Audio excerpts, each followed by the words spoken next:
financial crisis is looking at you like this, looking at you like this, looking at you like this.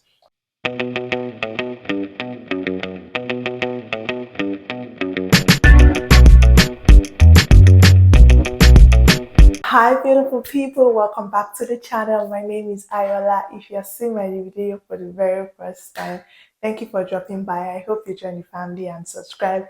Leave a comment in the comment section if you're new, telling me you are new so I could give you a proper shout out. And if you're a returning subscriber, thank you so much for always coming back. You're the real OG. You're an answer to prayers, and I love you all.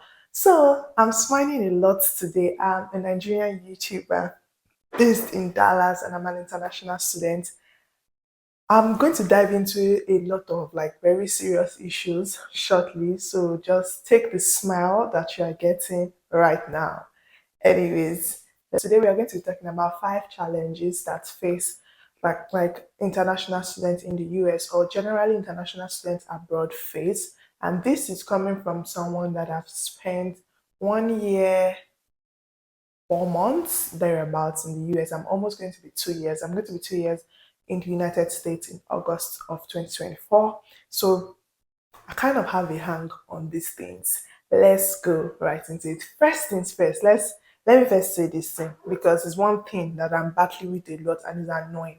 If I hear one more person tell me to face reality or tell me is your home not better? Should be you are not even in Nigeria. I get your point. I sometimes get it where people are coming from, but at the same time, it is really can really get annoying when they keep saying it as if your reality is not reality enough.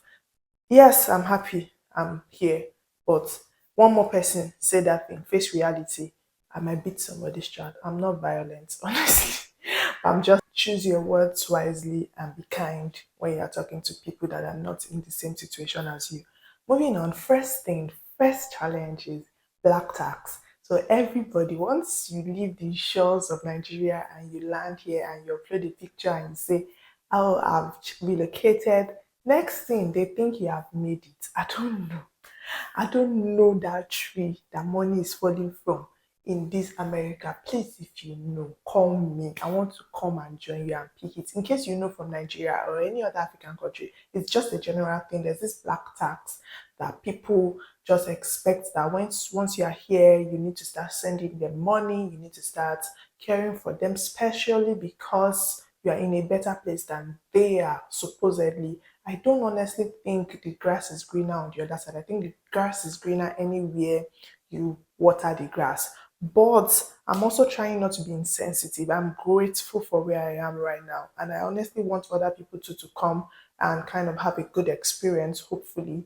But I'm just saying it is not as glamorous as people think it is back home. It's a whole different, it's just like a whole different set of challenges that you now have to face than the ones you are facing before. But nonetheless, you still have to face a new set of problems, and there is no standby job waiting for you. Of course, depending on the kind of visa you came in with, but there is no standby housing, standby feeding, standby. So it is basically you are going to work in Nigeria, and whoever is here is also going to work, and his own is even double. He's now going to school and going to work, and also trying to get with the reality of not seeing the people they used to see every day. I hope you are getting the point now that it is not easy. Please take it easy on your friends that relocate. Please take it easy on your family members that relocate. Cut down the black tax. They are also going through a lot. Second thing is accents.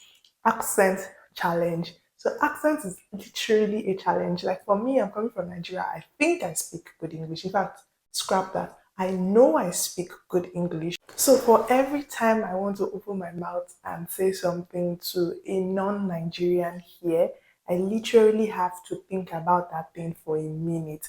Like think about it, then be prepared to say it twice. So for some reason, I don't know if we talk fast as Nigerians, but they just seem not to hear us correctly. They're always first things first, once you open your mouth and talk, the next thing you're going to hear is, "Oh, where are you from? You have an accent, you're not from here." They don't mean it in a bad way, but honestly, it can just come off in a very bad way to you, especially in an educational system where you feel like I'm educated, I speak good, you shouldn't be having this conversation with me, or I shouldn't have to repeat myself over and over again. It's a thing you would probably face here if you're coming as an international student, as an anything, honestly, that you're not from the, even when you're from the UK, they could tell that, oh, you're from the UK. So it's not an insult when they ask you, where are you from? It's just a burden for you to know that you have to repeat yourself more than one time for them to hear you. It is crazy. It is not fair, but it is what it is. You're in someone else's land. When you're in Rome, you know what they say you do. Behave like romance. Moving on to the third thing that I feel like is a big deal is if you are an extrovert, if you're coming in, first off, I am not an extrovert. In fact, I get pushed to go out. I know it doesn't sound like it when I'm here, but just take it from me. I'm not exactly an extrovert. I'm an extrovert to my people, but if you're not my person, I'm not an extrovert. Even to my people, I'm not really like that. But the point is, if you're an extrovert, you might really find it difficult when you come here as an international student, especially because you could sit in a whole semester that is like 3 4 months with somebody next to you, and you people will never have any conversation aside hello, hi, bye.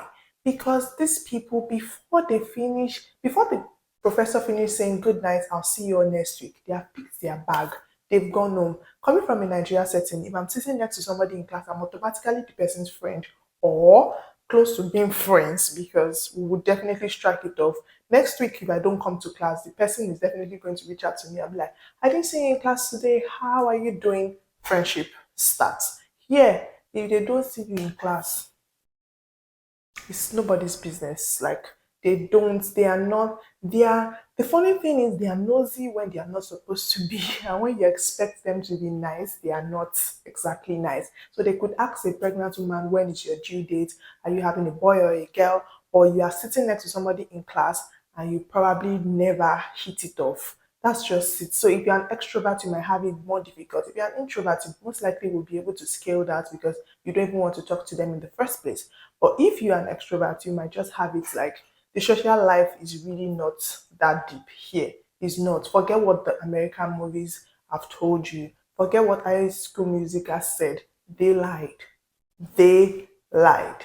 It's not as social as you would expect, especially if you're a graduate student and you're going to school mostly in the evenings. You probably will not even have the opportunity to see more people. So this year, I'm trying to start going to the gym. Hopefully, like not to meet people, honestly, it's just for my own self. But if I meet people, it wouldn't be a bad idea. The fourth thing, it's a short video, honestly, we're wrapping it up real quick, is financial struggles. Black tax, I said, is different. Financial struggles in the sense that in US, you are only allowed to work 20 hours and you have to work in school as an international student. So you already have financial limitations. They literally only give you enough money to cater for your maybe feeding and just a little bit of other things. You don't have the luxury of making so much money that you will now say, oh, I want to start saving, investing. Although it depends on your spending culture. But the idea of it all is to just give you enough money to survive, not to build and invest. That's how it is. So if you don't have a side hustle, if you don't have like maybe already established business in Nigeria, or you don't come here with at least enough money that can sustain you for 6 months, trust me, you will be in financial crisis. It's not even, you would definitely be in a financial crisis. Then with the idea of mentality like people have back home that you've already made it, financial crisis is looking at you like this, looking at you like this, looking at you like this. So that's one of the challenges that international students face. It's a whole lot. It's saddening. Like it is really, really saddening, but it's one of those things. So if you are coming, have that in mind. And if you're already here, just know it's for a matter of time. Things will get better by God's grace. The last thing on our list, this one is very funny, is the future plan anxiety.